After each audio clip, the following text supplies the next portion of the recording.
کسی خاتون نے پوچھا ہے جی، پاکستان سے سوال ہے، میری سسٹر کو ایک شیعہ لڑکا پسند ہے، اس نے 3 سال پہلے رشتہ بھیجا تھا لیکن ہماری فیملی نے شیعہ ہونے کی وجہ سے مسترد کر دیا تھا۔ میری بہن ابھی بھی اس کو پسند کرتی ہے اور کہیں اور شادی کے لیے رضامند نہیں۔ جب کوئی رشتہ آتا ہے تو وہ عجیب قسم کا رد عمل ظاہر کرتی ہے، رونا شروع کرتی ہے۔ میری فیملی نے استخارہ بھی کیا مگر اس میں بھی اچھا نہیں آیا۔ ہم نے اس کو سمجھانے کی پوری کوشش کر لی لیکن سب رائے گاں۔ عام بات یہ ہے کہ وہ دونوں رابطے میں ہیں اور ہمیں سمجھ نہیں آ رہا کہ اس اسٹیج میں ہم انہیں شادی کرنے دیں یا نہیں۔ بصورت دیگر میری سسٹر تو زندگی میں آگے بڑھنے کے لیے تیار نہیں۔ بچیوں پہ پہلے کنٹرول کیا کریں، گھر میں رکھا کریں ان کو۔ کہیں یونیورسٹی جا رہی ہے تو آنا جانا کا انتظام کریں۔ بالکل جب بچیوں کو آزاد چھوڑ دیتے ہیں تو پھر وہ اپنی مرضی کرتی ہیں تو پھر مسائل کھڑے ہوتے ہیں، اس پہ خاندان والے اس کو ایکسیپٹ نہیں کر رہے ہوتے۔ بعض دفعہ وہ درست فیصلہ کر رہی ہوتی ہیں، بعض دفعہ غلط فیصلہ کر رہی ہوتی ہیں۔ تو اس لیے لڑکی جو ہے وہ گھر کی 4 دیواری میں ہی اچھی ہوتی ہے، اور کہیں ضرورت سے باہر نکلنا ہے تو ایک نگرانی رکھنی چاہیے۔ ہم یہ نہیں کہہ رہے کہ لڑکیاں خراب ہوتی ہیں جو باہر جا رہی ہیں، لیکن نگرانی نہیں ہوتی تو خرابی کا چانس بڑھ جاتا ہے۔ باقی یہ جو چاہ رہی ہیں یہاں نکاح کرنا جہاں یہ چاہ رہی ہیں، تو دیکھیں شیعہ حضرات کے بہت ساری قسمیں ہیں، بہت سارے عقائد ہیں، بہت سارے ان کے مسلک ہیں، ان کے نظریات ہیں۔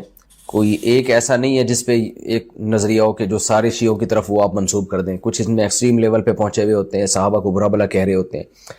کچھ ایسے ہوتے ہیں جو برا بلا نہیں کہتے، صرف حضرت علی کو حضرت ابو بکر پہ فضیلت دیتے ہیں۔ تو اس لیے جب بھی اس طرح کا کوئی سوال آتا ہے تو میں ڈائریکٹ جواب دینے کے بجائے میں ریفر کرتا ہوں کہ آپ جس شہر میں رہتے ہیں وہاں کسی قریبی مفتی سے رابطہ کریں۔ کسی مفتی سے بھی نہیں بلکہ وہ مفتی جو باقاعدہ ادارے میں ہوں، ادارے سے رابطہ کریں۔ جیسے آپ اگر کراچی سے ہیں تو بنوری ٹاؤن چلی جائیں آپ، یا آپ جامعہ فاروقیہ چلی جائیں، یا دارالعلوم کرنگی چلی جائیں، یا جامعہ رشید چلی جائیں۔ وہاں جا کے اس شیعہ کے پورے حالات بتائیں کہ بھئی اس کے یہ عقائد ہیں۔ اس کے بعد وہاں سے فتویٰ لیں آپ۔ تو علی اطلاق اس بارے میں میرے لیے فتویٰ دینا بہت مشکل ہے۔ تو جس کی طرف سے نکاح کا پیغام آیا ہے تو اسپیسیفک اس کے عقائد کے بارے میں جان کے آپ وہاں سے کہیں سے فتویٰ لیں کہ تاکہ آپ کو پتہ چلے کہ یہ نکاح جائز بھی ہے یا نہیں ہے۔ یہودی و عیسائی سے نکاح کا حکم۔ یہودی یا عیسائی لڑکی سے نکاح کن صورتوں میں جائز ہے اور کن صورتوں میں ناجائز ہے؟ خالد صاحب پشاور سے۔ خالد بھائی، آپ نے پشاور سے بڑا ٹیکنیکل قسم کا سوال پوچھا ہے۔ دیکھو، یہودی یا عیسائی عورت سے نکاح ایک تو ہے کہ ہو جائے گا کہ نہیں ہوگا۔ جیسے آپ ہندو لڑکی سے نکاح کرتے ہیں نا، تو جائز ناجائز کی بحث اس لیے غلط ہے کہ وہ نکاح ہی نہیں ہوگا۔ 100 دفعہ بھی نکاح کر لیں وہ کل عدم ہے، یعنی نکاح منعقد ہی نہیں ہوگا۔ تو ایک تو ہے کہ یہودی یا عیسائی لڑکی سے نکاح کا انعقاد، یعنی نکاح وجود میں آ جائے، وہ آپ کی بیوی بن جائے، حلال ہو جائے آپ کے لیے۔ تو اس کی شرط یہ ہے کہ وہ واقعی لڑکی یہودی ہو یا واقعی کرسچن ہو، عیسائی ہو۔ اور یہودی کا مطلب یہ ہے کہ وہ لڑکی حضرت موسیٰ علیہ السلام کو اللہ کا پیغمبر مانتی ہو اور تورات کو اللہ کی آسمانی کتاب مانتی ہو۔ یہ 2 کام اگر وہ کرتی ہے تو وہ یہودی ہے اور اس سے نکاح آپ کا جائز ہے۔ دوسرا، عیسائی لڑکی سے نکاح اس صورت میں جائز کا مطلب ہے کہ یعنی منعقد ہو جائے گا نکاح۔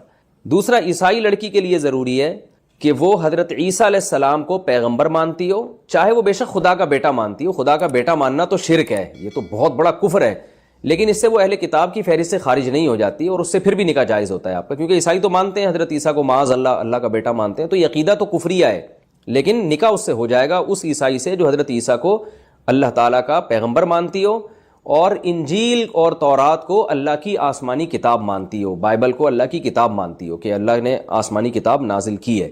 کیونکہ آج بہت سے یہودی یا عیسائی ایسے ہیں جو بالکل ایتھیسٹ ہو چکے ہیں، وہ یہودی نہیں ہیں۔ آپ ان سے بات کرو، حضرت موسیٰ کا انکار کر دیتے ہیں، وہ حضرت عیسیٰ کو نبی ماننے سے انکار کر دیتے ہیں۔ جو جیسے بہت سے مسلمان ہیں جو نام کے مسلمان ہیں لیکن وہ ملحد ہو چکے ہیں، ایتھیسٹ بن چکے ہیں۔ تو یورپ میں بہت سے کرسچن، بہت سے یہودی ایسے ہیں جو ایتھیسٹ ہو چکے ہیں، تو ان کا پھر یہودی نام ہونا کافی نہیں ہے بلکہ یہ عقیدہ ہونا ضروری ہے۔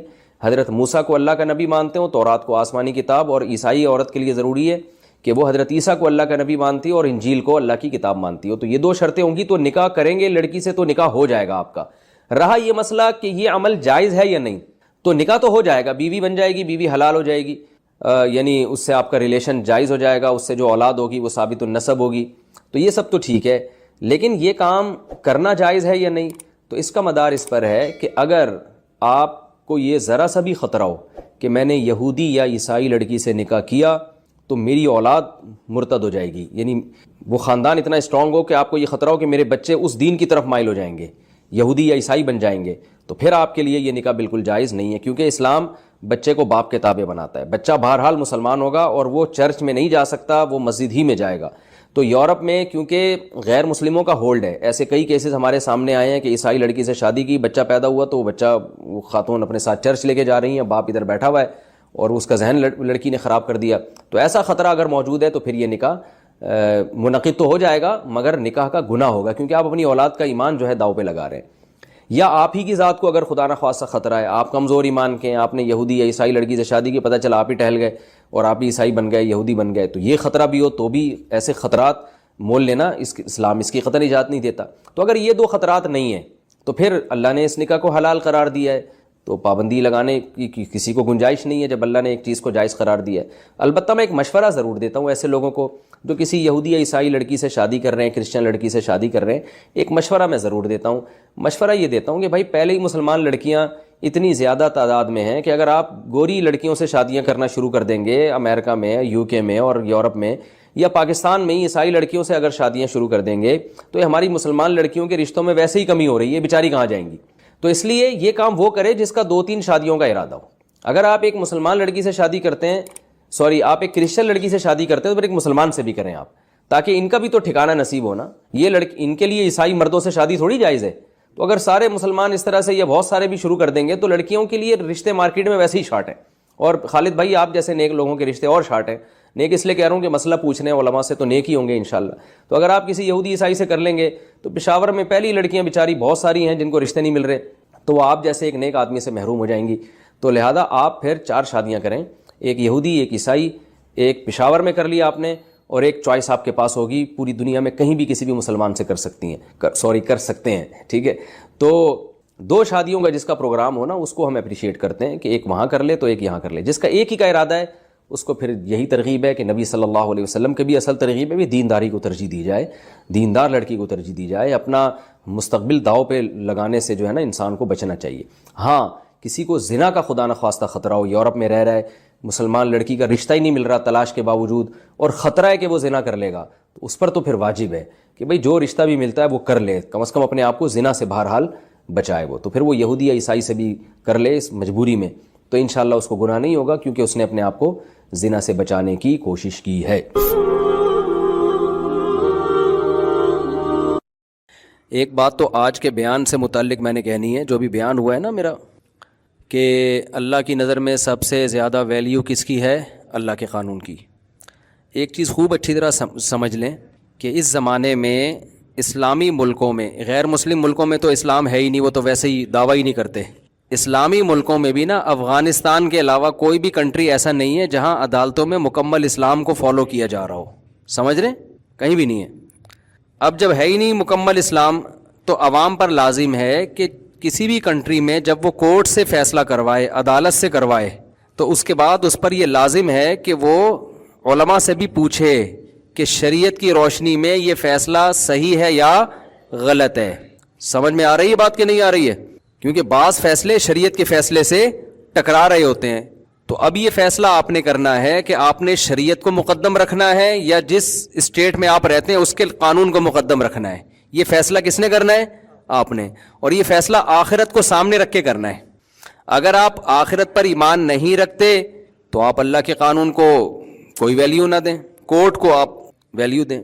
جیسے یتیم بیٹا ہے نا، یتیم پوتا، ایک آدمی کا انتقال ہوا، اس کی اولاد میں ایک پوتا ہے اور ایک بیٹا ہے، تو اسلام کہتا ہے بیٹے کو میراثت ملے گی، بیٹے کی موجودگی میں پوتے کو، جو یتیم پوتا ہے یعنی جس کا باپ مر گیا۔ لیکن ہماری کورٹ، جو اس پاکستان کی کورٹ ہے، وہ یہ کہتی ہے کہ بیٹے کو بھی ملے گی جو زندہ ہے، اور جس یتیم پوتے کا باپ مر گیا ہے نا، تو اس باپ کی وراثت کس کو جائے گی؟ پوتے کو۔ یعنی جو دادا کی زندگی میں، یعنی بیٹا مر گیا کسی کا نا، بھائی چلو زید ہے، ایک صاحب ہے زید کی زندگی میں اس کا ایک بیٹا مر گیا، ایک بیٹا موجود ہے، تو اسلام یہ کہتا ہے جو بیٹا مر گیا نا زید کی زندگی میں، زید کی وراثت میں اس کا حصہ ختم۔ جب اس کا ختم تو اس کی بیوہ کا یا اس کے بچوں کا بھی ختم، کیونکہ وہی حصہ آگے ٹرانسفر ہوتا نا۔ جب بیٹے کو وراثت نہیں ملے گی تو پوتے کو بھی نہیں ملے گی، جو زندہ بیٹا ہے اس کو ملے گی. ہاں سارے ہی بیٹے باپ کی زندگی میں مر گئے تو پھر پوتے بیٹے کے قائم مقام ہو جاتے ہیں. تو اس کو کہتے ہیں یتیم پوتے کی وراثت. اسلام میں نہیں ہے لیکن پاکستان کے قانون میں ہے. اب آپ نے کورٹ سے کیا کیا کہ ایک یتیم پوتا تھا, اس نے کہا کہ میرے والد صاحب میرے دادا کی زندگی میں فوت ہو گئے تھے تو میرے چچا کو جیسے وراثت مل رہی ہے مجھے بھی ملے. کورٹ اس کے حق میں فیصلہ دے دے گی. جو اس کی وراثت ہوگی نا, جو اس کے ابا کو ملنی تھی, وہ ساری کس کو مل جائے گی, اس کو.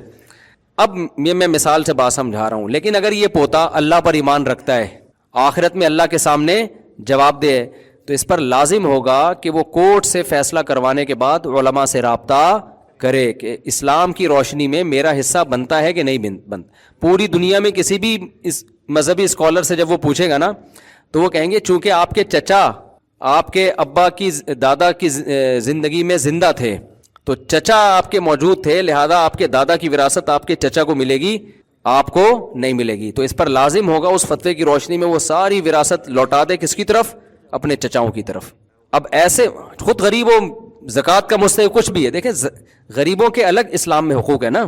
وہ وراثت میں جو حصہ ملتا ہے وہ غریبی امیری کی بیس پہ نہیں ملتا. وراثت میں اسلام کا اصول ہے کہ جب قریبی رشتہ موجود ہے تو دور کے رشتے محروم ہوتے ہیں. تو جب سگا بیٹا موجود ہے تو اسلام کہتا ہے پوتا دور کا رشتہ ہے, سگوں کے ہوتے ہوئے پوتے کو وراثت نہیں ملے گی. آ رہی ہے بات سمجھ میں کہ نہیں آ رہی ہے؟ غریبی امیری پہ تھوڑی ہے. اگر غریبی امیری پہ ہوتا تو ایک بیٹا کروڑ پتی ہے اس کا حصہ کم ہوتا, ایک بیچارہ بھوکا ہے اس کا حصہ زیادہ ہوتا. اسلام میں دونوں کا حصہ کیا ہے, سیم ہے, اس لیے کہ بیٹے دونوں ہیں نا, بیٹا ہونے کی حیثیت پہ ملے گا. تو جب بیٹا موجود ہے پوتا کو نہیں ملتا. ہاں یہ ایک الگ بات ہے کہ دادا اپنی زندگی میں اپنے پوتے کے لیے وصیت کر کے جا سکتا ہے کہ میرا یہ پوتا ہے, اس کا باپ چونکہ میری زندگی میں مر گیا ہے تو اس کا کوئی حصہ نہیں ہے تو میں اس کے لیے کچھ وصیت کر دوں, تو 1/3 تک وصیت کی جا سکتی ہے, وہ بالکل جائز ہے. لیکن اگر وصیت نہیں کی ہے تو اس کو کورٹ سے حصہ اگر ملے گا تو شرعن اس کے لیے وہ حلال نہیں ہو جائے گا, حرام کا حرام ہی رہے گا. اگرچہ کورٹ اس کو لیگل کہے گی, لیکن آپ کسی بھی مذہبی اسکالر سے پوچھیں گے جس کے پاس نالج ہو, آج کل تو ہر آدمی جس کا منجن بک نہیں رہا ہوتا نا مفتی بن کے فتوے دے رہا ہوتا ہے. یوٹیوب پہ آپ کو بہت سارے منجن بیچنے والے ملیں گے, جس کی جو فیلڈ نہیں ہے اس میں ٹانگ رہے. پراپر اسکالر ہو, یا دارالفتہ ہو, پراپر ادارہ ہو, ان سے آپ فتویٰ لیں گے تو دنیا میں کہیں سے بھی فتویٰ لیں گے, وہ کہیں گے بھائی یہ اس پوتے کی وراثت کا حصہ نہیں ہے. اب اس پہ رونے دھونے والے بہت ہوں گے, ہائے اللہ یہ بیچارہ, ہائے یوں. وہ بیچارہ ایک طرف رکھو, خدا کے قانون کو فالو, اس کو ویسے تعاون کر دیں اس کے ساتھ کہ بھائی ویسے بھی اخلاقی بھی تو کچھ ذمہ داریاں ہوتی ہیں نا, تو ویسے اس کو تعاون کریں. تو میں یہ مثال دے رہا ہوں کہ آج کل لوگوں نے پوچھنا چھوڑ دیا ہے, بہت کم لوگ پوچھتے ہیں. لوگ کہتے ہیں بس کورٹ نے دے دیا تو دے دیا. اکثر میں ایک واقعہ بیان کرتا ہوں, وہ میں دوبارہ آج کے موضوع کے حساب سے ریپیٹ کر رہا ہوں. وہ واقعہ یہ ہے کہ ایک خاتون نے امریکہ سے 2-3 سال پہلے مجھے فون کیا.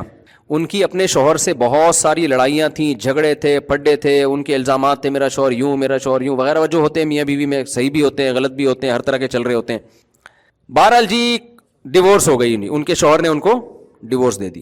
اب جب ڈیورس دی ہے تو امریکہ کے لاء میں یہ ہوا کہ جی آپ اپنی پراپرٹی آدھی اپنی وائف کو دیں گے. تو خاتون کو لائر مل گیا, اس نے کہا کہ میں آپ کو کروڑوں روپے بن رہے تھے. اس عورت نے مجھے فون کیا, اس کے دل میں اللہ کا خوف تھا نا. اس نے کہا میرے شوہر نے مجھے طلاق دے دی ہے, ظالم تھے, ٹھیک رویہ نہیں تھا, اب جب ڈیورس دی ہے تو مجھے آدھی پراپرٹی مل رہی ہے. میں نے کہا یہ آپ کے لیے لینا حلال بولے نہیں ہے. اسلام کا قانون یہ ہے کہ شوہر نے طلاق دے دی ہے تو جو مہر تھا وہ دینا پڑے گا اس کو, اس کے علاوہ اور نان نفقہ جو 3 مینسز تک عدت پوری ہونے تک جو بیسک نان نفقہ ہے نا آپ کا, رہائش بھی اس کے ذمے ہے اور کھانا پینا بھی اس کے ذمے ہے, اس کے علاوہ آپ کچھ بھی نہیں لے سکتی. تو انہوں نے کہا وہ تو ایسا تھا, وہ تو ویسا تھا. میں نے کہا ایسا جیسا بھی تھا تو چھوڑ دیا نا اب اس نے, جان چھوڑ گئی نا آپ کی. بھائی غلط آدمی سے شادی ہو گئی تو جان چھوڑ گئی آپ کی, کہیں اور شادی کریں آپ. لیکن یہ نہیں ہو سکتا کہ وہ آپ کو آدھی پراپرٹی, وہ امریکہ کا لاء ہے, وہ اپنے حساب سے جو مرضی قانون سازی کریں. لیکن آج جو میں نے بیان کیا نا وہ یہی سمجھانے کے لیے کہ بھائی کہیں بھی کوئی لاء ہے, سب سے پہلے آپ نے کس کو فالو کرنا ہے, اللہ کے. تو اللہ کی نظر میں وہ آپ کے لیے حلال نہیں ہے. اس نے کہا بھائی میرا لائر کہہ رہا ہے یہ تو میرا شوہر دے گا. میں نے کہا دے گا, آپ کے لیے حلال نہیں ہوگا, وہ آپ کو لے کے بھی واپس ہی کرنا ہے. آخرت کا اگر خوف آپ کے دل میں ہے تو انہوں نے پھر کہا کہ ٹھیک ہے. میں کہہ رہی میں نے پوچھا اس لیے کہ شرعی طور پہ یہ حلال ہے ہی نہیں. تو مجھے لگا کہ میری تاریخ میں ایک عورت ایسی ہے میری زندگی میں جس نے کروڑوں روپے ٹھکرا دیے. کس کی خاطر؟ خدائی قانون کی خاطر. میں نے ان خاتون کا واقعہ کئی بار بیان میں سنایا ہے. تو یہی ہم سمجھانا چاہ رہے ہیں. اور اللہ کا, میں نے کہا یار اس کا میاں کتنا فضول آدمی ہے. اتنی نیک عورت جو لاکھوں روپے چھوڑ رہی ہے, کروڑوں روپے چھوڑ رہی ہے, کس کے خوف سے؟ تو بتاؤ وہ شوہر کا حق نہیں اللہ کے خوف سے ادا کرے گی؟ حق ادا کرنا آسان ہے, کروڑوں روپے چھوڑنا مشکل ہے. کروڑوں روپے کہیں مل رہے ہو نا تو سارے حقوق بھی ادا کر ہو جاتے ہیں. لیکن اس نے کس کے لیے چھوڑا؟ تو مجھے لگا کہ اس کا میاں واقعی بڑا ہی کوئی غیرت لیس قسم کا آدمی ہے. اور یہ کرنے کے بعد بھی اس کے میاں نے رجوع نہیں کیا. اس عورت نے کہا چلو جی آپ لے لیں پیسے, مجھے نہیں چاہیے کیونکہ اللہ کا حکم ہے. وہ بھی گھننا بن کے بیٹھ گیا. حالانکہ اس کو تو چاہیے تھا کہ وہ اس کے پاؤں میں گر جاتا ہے کہ تمہارے دل میں اتنا اللہ کا خوف ہے. دیکھو میاں بیوی ایک دوسرے کے حقوق ایک دوسرے کے خوف سے ادا نہیں کرتے. کس کے خوف سے ادا کرتے ہیں؟ اللہ کے خوف سے. تو جس کے دل میں اللہ کا خوف ہے وہ تو پورے حقوق ادا کرے گا. ہمارے نبی صلی اللہ علیہ وسلم سب سے زیادہ اللہ سے ڈرنے والے تھے یا نہیں تھے؟ عرب میں عورت کو پاؤں کی جوتی سمجھا جاتا تھا. جو بیٹی کو پیدا ہونے پہ دفن کرتے ہوں ان کے ہاں بیٹی کی کیا ویلیو ہوگی. لیکن ہمارے نبی نے عرب کے کلچر کو فالو کیا, یہ خدا کے قانون کو. آپ نے بیوی کو اتنی عزت دی کہ ایک صحابی کہہ رہے ہیں کہ آپ ہماری دعوت میں آئے, آپ نے فرمایا کہ عائشہ کو بھی بلاؤ گے تو آؤں گا ورنہ نہیں آؤں گا میں. تو یہ کلچر کی وجہ سے ہو رہا ہے, یہ خدا کی وجہ سے ہو رہا ہے, اللہ کی وجہ سے ہو رہا ہے نا. عرب کیا کر رہے ہیں کہ بیٹی کو زندہ دفن کرتے ہیں. غیرت کا خامخواہ کا مسئلہ بنایا ہوا. ہمارے نبی اپنی بیٹی کی بیٹی نواسی ان کو آپ نے کندھے پہ بٹھا کے فرض نماز پڑھائی ہے. تو یہ کلچر کو فالو کیا, عرب کے قانون کو فالو کیا, یا خدا کے خوف کی وجہ سے خدا کو فالو کیا ہے؟ تو آپ کو خدا کو جب آپ فالو کرتے ہیں نا, آپ زیادہ اچھے طریقے سے حقوق ادا کرتے ہیں. خدا کو فالو نہیں کرتے نا تو وہ جو اس آدمی کی بیوی کو 1 کروڑ روپے مل رہے ہیں وہ خدا کے خوف میں تھوڑی وہ آدمی دے رہا ہے, وہ امریکہ کے ڈنڈے کے خوف میں دے رہا ہے. ورنہ تو 5 روپے نہ دے. وہ طلاق ہی اسی وجہ سے لے رہی تھی کہ نان نفقہ نہیں دے رہا تھا نالائق. یہ بھی بہت بڑی وجوہات ہوتی. اللہ کے خوف سے نان نفقہ نہیں دے رہا, کورٹ میں کیس کیا تو کروڑوں روپے دے رہا ہے. وہ یہ کیا حقوق ہے بھائی؟ تو جب تک اللہ بیچ میں نہیں ہوگا نا آپ ایک دوسرے کے حقوق ادا نہیں کرو گے. تو یہ میں فلسفہ سمجھانے کے لیے یہ کینیڈا والے بھائی کو بھی میں نے, امریکہ والے بھائی کو بھی میں نے اسپیشل یہاں بٹھایا کہ آپ 10 منٹ اور بیان سن کے جائیں. آج تک میں نے کسی کو زبردستی بیان نہیں سنا, ان کو زبردستی سنا رہا ہوں میں, کیونکہ وہاں تو بہت سارے غیر شرعی قوانین ہیں. تو اس خاتون نے کہا ٹھیک ہے میں وہ سارا واپس کروں گی, مجھے وہ اس نے فون ہی اسی وجہ سے کیا. تو اب میں جو آگے بات سمجھا رہا ہوں اس کو بھی سمجھو کہ پاکستانی عدالتوں میں بھی بہت سے قوانین ایسے ہیں جو شریعت کے اگینسٹ ہیں. چند قوانین کی اور مثال دوں. دیکھو آپ جب اپنا گھر بیچتے ہو, اسلام نے پڑوسی کو یہ رائٹ دیا ہے کہ وہ شفا کر کے آپ سے گھر خرید سکتا ہے, کیونکہ حدیث میں آتا ہے جار الداری احق بدار الجار, پڑوسی کے گھر کا پڑوسی زیادہ حقدار ہے. عربی میں جو عبارت ہے نا بڑی دلچسپ ہے, اس کا ترجمہ یہ بنتا ہے گھر کا پڑوسی, آپ کے گھر کا پڑوسی پڑوسی کے گھر کا زیادہ حقدار ہے. آپ کی زمین ہے یا آپ کا گھر ہے, آپ اگر بیچ رہے ہیں تو آپ پڑوسی کی پرمیشن کے بغیر تھرڈ پارٹی کو نہیں بیچ سکتے, وہ زیادہ حقدار ہے. اگر آپ نے وہ گھر زید کو بیچ دیا 1 کروڑ روپے میں, پڑوسی کہتے ہیں 1 کروڑ میں دینے کے لیے تیار ہوں, تو اسلام آپ کو پابند کرتا ہے کہ تھرڈ پرسن کے بجائے آپ نے پڑوسی کو 1 کروڑ میں بیچنا ہے. ہاں پڑوسی 1 کروڑ دے رہا ہے, سامنے والا 1.5 دے رہا ہے, یہ زیادہ دے رہا ہے, پھر سامنے والا حقدار ہے. لیکن وہی ریٹ آپ کا پڑوسی اگر دے رہا ہے جو دوسرا دے رہا ہے, تو پاکستانی قانون تو نہیں, پاکستانی قانون تو کہے گا بھئی یا دنیا کا قانون آپ کی پراپرٹی جس کو چاہے بیچیں, لیکن اسلام آپ کو پابند بناتا ہے کہ آپ پڑوسی کی پرمیشن کے بغیر اپنی زمین, چاہے وہ کھیتی باڑی کی زمین ہو چاہے وہ رہائشی گھر ہو, آپ کسی اور کو وہ گھر بولو نہیں بیچ سکتے. اس صورت میں بیچ سکتے ہیں کہ سامنے والا پیسے زیادہ دے رہا ہے, لیکن اگر وہی ریٹ سامنے پڑوسی کے ہے تو پھر آپ کو پڑوسی کو بیچنا پڑے گا. اس کو یہ رائٹ شریعت نے دیا. جب اسلامی عدالتیں تھیں نا تو اس وقت یہ ہوتا تھا, جب خلافت عثمانیہ تھی, پڑوسی کیس کر دیتا تھا جا کے کہ بھائی میں بھی 1.5 کروڑ دے رہا ہوں, یہ مجھے کیوں نہیں دیا اس نے, تو وہ پھر آپ کو دینا پڑے گا. سمجھ میں آ رہی ہے بات؟ دیکھو اسلام نے بڑا زبردست قانون بنایا نا, وراثت سے زمینیں ڈیوائڈ ہوتی ہیں, چھوٹی ہو جاتی ہیں, کسی کے کام کی نہیں رہتی. اب یا تو وراثت کے حکام کو اسلام چینج کر دیتا ہے, تو اس نے شفا کے حکام دے دیے کہ وراثت سے ڈیوائڈ ہوگی لیکن شفا کے حق سے وہ قریب ہو جائے گی, یعنی بڑی ہو جائے گی زمین. ایک آدمی کے پاس بڑی زمین ہوتی ہے تو بہت کچھ کر سکتا ہے نا وہ اس میں. اب اس میں حکمتیں کیا, میں تو حکمتوں میں نہیں پڑھنا, میں تو اسلامی لاء کو دیکھنا ہے. اسی طرح خوب سمجھ لو کہ اگر آپ ایک گلی میں رہتے ہیں اور گلی آگے سے بند ہے, تو پھر اس گلی میں اگر کسی کا گھر بکتا ہے نا تو ہر پوری گلی میں سے ہر ایک کو اختیار ہے کہ وہ شفا کر کے وہ گھر آپ سے خرید سکے, بشرطے کہ گلی ایک طرف سے بند ہو, کیونکہ ان سب کا راستہ اب جو بھی آئے گا نا تو اسی ایریا میں آئے گا وہ. تو اس کے تفصیلی حکام میں جاؤں گا تو بیان بہت لمبا ہو جائے گا. تو میرا بتانے کا مقصد یہ ہے کہ ہمارے ہاں ہر چیز میں ہم فالو کس کو کر رہے ہیں؟ کورٹ کو. بعض دفعہ کورٹ کا قانون اسلام سے ٹکرا رہا ہوتا ہے. آپ نے گھر اگر بیچا تو خوب سمجھ لو کہ اسلام یہ کہتا ہے کہ آپ نے مثال کے طور پر زید سے ایگریمنٹ کیا کہ میں تمہیں 1 کروڑ کا گھر بھیجتا ہوں, آپ نے بیچ دیا, آپ کے پڑوسی کو جیسے ہی پتا چلے گا وہ فوراً اگر گواہ بنا کے لوگوں کو کہتے کہ میں نے شفا کیا ہے, تو آپ مجبور ہو جائیں گے آپ وہ گھر اس پڑوسی کو دینے پر, یہ لازمی ہے آپ کے. لیکن آج کل لوگ اس کا خیال نہیں کر رہے ہوتے, اس سے چھپا رہے ہوتے ہیں. کتنی باتیں ہو گئیں, دو باتیں میں نے تو قانون بتایا نا کہ یتیم پوتے کی وراثت والا. عدالتی خلا پہ تو میں 20 دفعہ بول چکا ہوں کہ وہ عدالتی خلا کی بھی یہ جو آج کل جس طرح سے کورٹ خلا دے رہی کوئی حیثیت نہیں ہے. اسی طرح خوب سمجھ لیں, غیر مسلم ریاست میں کورٹ اگر مسلمانوں کی طلاق کا, ڈیورس کا فیصلہ کرتی ہے تو شریعت نے غیر مسلم جج کا مسلمان پر آئلی قوانین کے جو فیصلے ہوتے ہیں نا ان کو شریعت نے کل عدم قرار دی. ان کے قانون کے لحاظ سے ٹھیک ہے, لیکن آپ وہ پراپر وہاں آپ کو کسی مفتی سے بھی رابطہ کرنا پڑے گا. تو ایک بات. دوسری بات جو میں پہلے لے کے چلا تھا کہ اس وقت دنیا میں افغانستان کے علاوہ میری معلومات کے مطابق کوئی کنٹری ایسا نہیں ہے جہاں 100% اسلام ہو. تو جس ملک میں بھی آپ رہتے ہیں, جب بھی کورٹ فیصلہ کرے گی نا آپ نے علماء سے پوچھنا ہے. ایک بات. دوسرا, علماء سے چھپڑ میں پوچھنا ہے آپ نے. نہیں یہی بات سمجھ میں. وجہ اس کی ہے کہ بعض دفعہ مذہبی اسکالر حکومت کے خوف سے, قانون کے ڈر سے تھوڑا سا گول مول کر کے بات بتا رہے ہوتے ہیں. وہ بھی پابند ہوتے ہیں, ان کو پتا ہے کہ اگر ہم نے بتایا تو ہم اندر ہو جائیں گے. دارالعلوم کرنگی میں کوئی کسی نے فتویٰ لیا کہ یہ عدالتی خلا صحیح ہے کہ نہیں, وہاں مفتی صاحب نے کوئی بہت پرانی بات ہے انہوں نے فتویٰ دے دیا یہ خلا کل عدم ہے. توہین عدالت کا کوئی کیس ویس وہ اندر کر دیا ان مولانا صاحب کو. اب تو خیر اتنے مفتی کل عدم قرار دے رہے ہیں کہ وہ کس کس کو اندر کریں گے وہ ٹھیک ہے. سب سے پہلے تو مجھے اندر کریں گے, میرے اتنے بیانات ہیں عدالتی خلا کے خلاف. اور میں نے تو کہا اندر کر دو یار, ایک دفعہ جب جیل میں جائیں گے پبلک میں مشہور ہوگا مفتی صاحب کیوں گئے تو پتہ چلے گا یار یہ عدالتی خلا کل عدم ہے, تو ایک بات تو پھیلے گی نا. پاکستان میں جب زرداری جیل سے باہر آ سکتے ہیں تو یار ہم نے کون سا جرم کر لیا بھائی. ایک خلا پہ ہم نے اعتراض اٹھایا تو ہم کیوں نہیں باہر آئیں گے. لیکن ہمیں ڈر یہ ہے کہ ہم شاید باہر نہ آئیں, کیونکہ یہاں وہ بڑی بڑی جو چیزیں ہوتی ہیں وہ آ جاتی ہیں, ہم جیسے غریب لوگ ان کے مقابلے تو ہم غریب ہی ہے نا بھائی. تو اس لیے یہ ضروری ہے کہ آپ جب علماء سے پوچھیں گے تو چھپڑ میں لے جا کے پوچھیں گے, چاہے سعودی عرب ہو, چاہے دبئی ہو, چاہے پاکستان ہو, چاہے وہ یورپ ہو, چاہے وہ دنیا کا مصر ہو, کوئی بھی کنٹری ہو. وجہ اس کی یہ کہ عرب ملکوں میں بھی ایسا نہیں ہے کہ آپ نے حکومت نے کوئی فیصلہ کیا تو کوئی مفتی وہاں کہہ دیں کہ یہ غیر قانونی ہو, فوراً اندر ہو جائیں گے. وہاں پہ قانون بہت سخت ہے وہاں پہ. دبئی میں بھی ایسا نہیں ہے.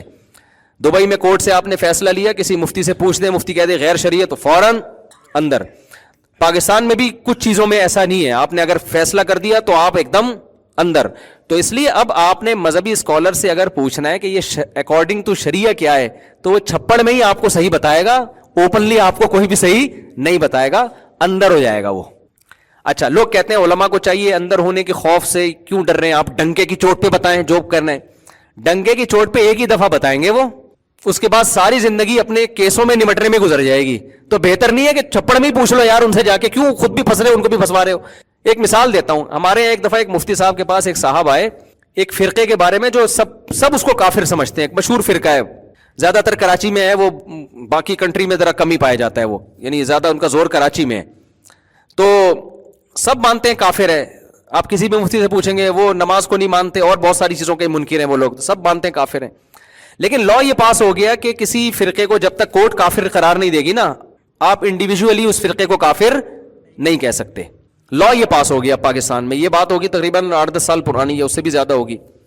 اب نیا لا پاس ہوا تھا کہ کسی مفتی کو کسی خاص فرقے کو کافر کہنے کی اجازت نہیں ہے. حالانکہ بعض فرقے ایسے ہیں ان کو تو ہر آدمی کہہ رہا ہوتا ہے یار ان کا نہ وہ نمازوں کے قائل ہیں, ٹھیک ہے نا, وہ 5 نمازوں کے منکر ہیں, تو اسلام کہاں سے ہو گیا. لیکن لا یہ پاس ہو چکا تھا. اب ہمارے جو مفتی صاحب تھے, استاذ تھے, ان کے پاس ایک شخص آیا, اس نے اس فرقے کا نام لے کے پوچھا کہ یہ فرقہ اسلام میں داخل ہے یا اسلام سے خارج ہے, یہ کافر ہے. تو انہوں نے جواب لکھا کہ یہ لوگ زندیق ہیں. زندیق کافر سے بھی اوپر کی چیز نا, کہ بدترین کافر ہیں. تو وہ کہہ رہے کہ یار میں نے پوچھا ہے کافر ہیں یا نہیں ہے, آپ جواب میں لکھ رہے زندیق ہیں, سوال کچھ ہے جواب کچھ اور دیا جا رہا ہے, آپ بتا دیں کافر ہیں یا نہیں ہے. تو انہوں نے کہا بھائی گورنمنٹ نے نا کسی بھی فرقے کو کافر لکھنے پر پابندی لگائی ہے, 6 مہینے کی جیل ہے سیدھا. میں لکھ دوں گا, کوئی کیس کر دے میرے خلاف, صرف قادیانیوں کو کافر آپ لکھ سکتے ہو پاکستان میں, کسی اور کو نہیں لکھ سکتے. اچھا, یہاں بہت سارے براڈ مائنڈیڈ لوگ بھی ہوتے ہیں جو کہتے ہیں اچھا ہے نا گورنمنٹ کا کام ہے کافر قرار دینا, مفتی تو نہیں کہہ سکتا کسی کو, تو کیوں بھائی ہم واقعی. اور بھائی کچھ لوگ جب اسلام کی ایک ہر چیز کا انکار کر دیا اور گورنمنٹ اس کو کافر نہیں قرار دے رہی, تو مفتی کی ذمہ داری ہے نا لوگوں کو بتایا کہ اسلام میں داخل ہے یا نہیں ہے. کوئی نماز کا انکار کر دے, کوئی ختم نبوت کا انکار کر دے, کوئی اس طرح کی اسلام کی بیسک چیزوں کا انکار کر دے, اور ہم انتظار کرتے ہیں کہ گورنمنٹ جب کافر قرار دے گی تو گورنمنٹ تو پتہ نہیں 100 سال میں بھی قرار نہ دیں. تو مفتی کا کام ہے نا دیانتاً وہ بتائے کہ بھائی اس کا اسلام سے تعلق نہیں ہے. تو اب ان مفتی صاحب کا بھی ذمہ داری تھی وہ بتا دے. وہ زبان سے کہہ رہے تھے, لکھ کے نہیں دے رہے تھے. انہوں نے کہا بھائی لکھ کے دیں. انہوں نے کہا اب زندگی لکھ دیا. وہ پھر وہ بار بار کہ حضرت میں نے آپ سے پوچھا ہے کہ کافر ہے یا نہیں, آپ لکھ رہے ہیں کہ زندگی کے سوال کچھ. تو انہوں نے, وہ مفتی صاحب کہتے ہیں بھائی گورنمنٹ نے کسی بھی فرقے کو کافر لکھنے پر 6 مہینے کی سزا لکھی ہے. تو وہ کہہ رہے ہیں میں تو پوچھ, تو پھر وہ تو ٹھیک ہے گورنمنٹ سزا دے رہی ہے, لیکن میرا سوال تو یہی ہے نا کہ کافر ہے یا نہیں. جب اس نے زیادہ اصرار کیا تو ہمارے مفتی صاحب نے کہا کہ گورنمنٹ نے پوچھنے پر پابندی نہیں لگائی ہے, جواب دینے پہ پابندی. تو آپ تو پوچھتے رہو گے نا, آپ پہ تھوڑی پابندی ہے. اگر پوچھنے پر بھی پابندی ہوتی نا تو پھر آپ بھی نہیں پوچھتے. اور بالکل صحیح جواب دیا کہ یار میں لکھ دوں گا کافر ہے, اور ظاہر ہے یقیناً وہ فرقہ کافر ہی تھا جو نمازی کو نہیں مانتا, وہ نماز کے منکر ہیں, وہ کہتے ہیں نماز بھی نہیں پڑھو بس ویسے ہی جنت مل جائے گی. تو وہ تو 100% کافر ہے نا, اس میں گورنمنٹ سے تھوڑی پوچھیں گے ہم. تو علماء باؤنڈری جو ہے اسلام کی وہ تو علماء بتائیں گے نا کہ اسلام کہاں سے شروع ہو رہا ہے کہاں ختم ہو رہا ہے. لیکن یہ کہ انہوں نے عقل مندی کا کام کیا. وجہ اس کی ہے کہ بھائی ہم لکھ دیں گے, ایک دفعہ کافر لکھ دیا تو پرچی لے کے چلا جائے گا, کوئی بھی کیس کر دے گا, اسٹیمپ بھی لگی ہوگی, ہم 6 مہینے اندر, 6 مہینے بعد ہم واپس آئیں گے, پھر ہم سے کوئی پوچھے گا کافر ہے یا نہیں, پھر ہم لکھ دیا کافر, پھر 6 مہینے اندر. تو دنیا میں اس کے علاوہ اور کوئی کام ہی نہیں ہوتا, تو پھر یہی کھیلتے رہتے 6 مہینے.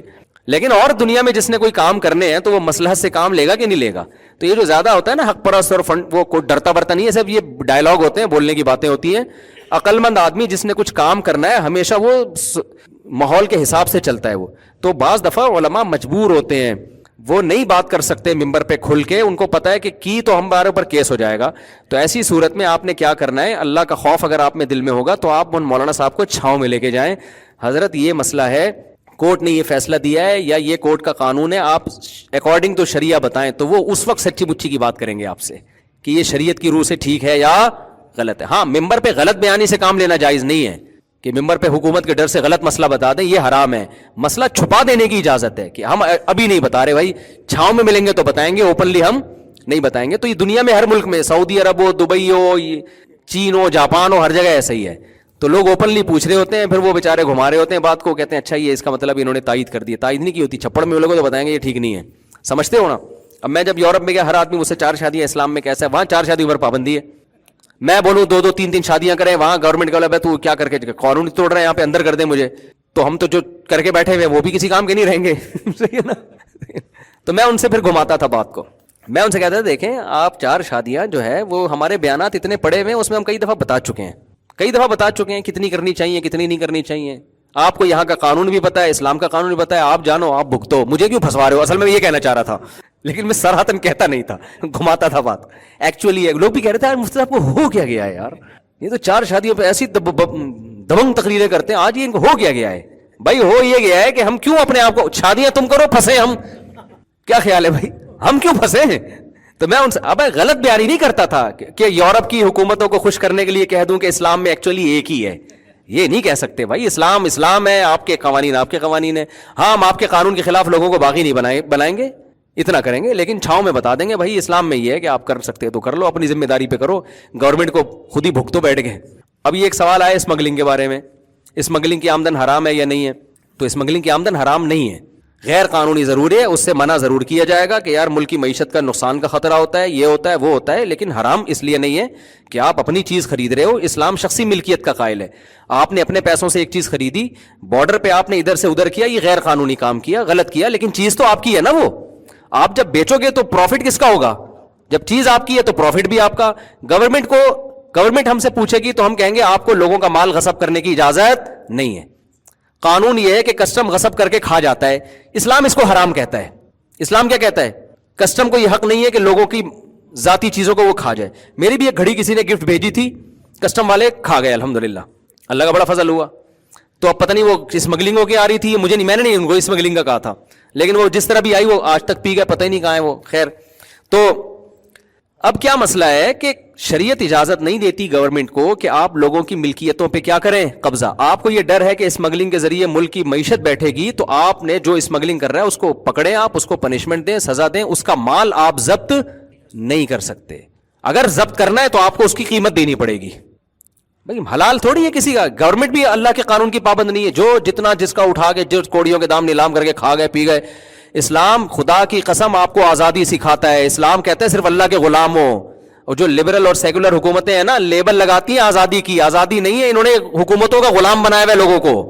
میں بار بار کہتا ہوں یار, جو کنٹری تمہاری تنخواہ آدھی تنخواہ ٹیکس میں لے رہا ہے تو تم آزاد کہاں ہو وہاں سے؟ ابھی وہ اثر کے بعد بیٹھے ہوئے تھے نا, آپ تھے کون تھے وہ, اس پہ بڑی بحث ہوئی تھی, کچھ لوگ یورپ سے آئے ہوئے تھے, تو وہ کیا اتنا وہ کرتے ہیں. میں نے کہا ٹیکس تو ضرور دیں, ٹیکس پہ تو ہم وہ نہیں کرتے, لیکن یہ کیا ہوا کہ آپ کی آدھی تنخواہ حکومت ٹیکس میں کاٹ کے آپ کو تحفظ دے رہی ہے, تو حکومت کیا کر رہی ہے؟ آپ مجھے دے دو اپنی آدھی تنخواہ کی آدھی آدھی, ٹھیک ہے نا, 4 گاڑے میرے 2 آپ کو دے دوں گا میں, اس میں سے تحفظ میں بھی دوں گا آپ کو.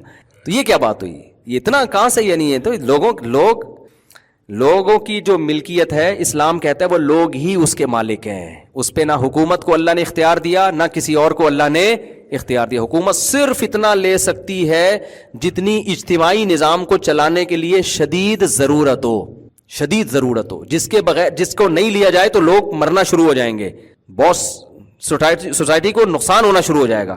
تو ضرر سے بچانے کے لیے لے سکتی, اس سے زیادہ نہیں لے سکتی.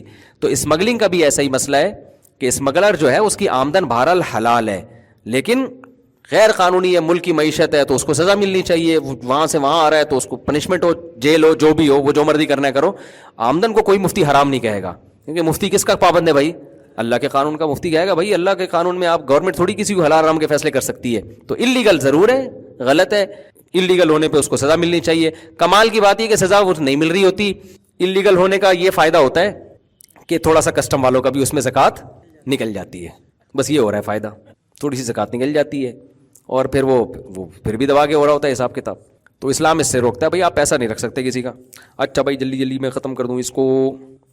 بھائی یہ ویلنٹائن ڈے کا بھی لوگ پوچھ رہے ہیں, یہ اسمگلنگ کا مسئلہ تھا وہ میں نے بتا دیا. اسمگلنگ کی آمدن خلاصہ یہ نکلا کہ حلال ہے, لیکن غیر قانونی ہے, اس کو اپریشیٹ نہیں کیا جائے گا. گورنمنٹ اگر سمجھتی ہے کہ ملک کو اس سے نقصان ہو رہا ہے تو وہ سزا دے لوگوں کو. لوگوں کا مال پھر بھی ضبط نہیں کر سکتی. ضبط کیا ہے تو اس کا معاوضہ دینا پڑے گا, لوگوں کو پیسے دینے پڑیں گے. ہم نے آپ کی یہ مشین رکھی ہے, یہ ہم نے آپ کے پورے کھیپ پکڑی ہے, تو آپ نے پکڑی ہے تو آپ کے لیے تھوڑی حلال ہو گئی. آپ ٹھیک ہے آپ رکھ رہے ہیں تو اس کو پیسے دیں. اس کے یہ پیسے کیوں دیں؟ تو غیر قانونی لے کر آئے تو غیر قانونی کی سزا دینا اس کو.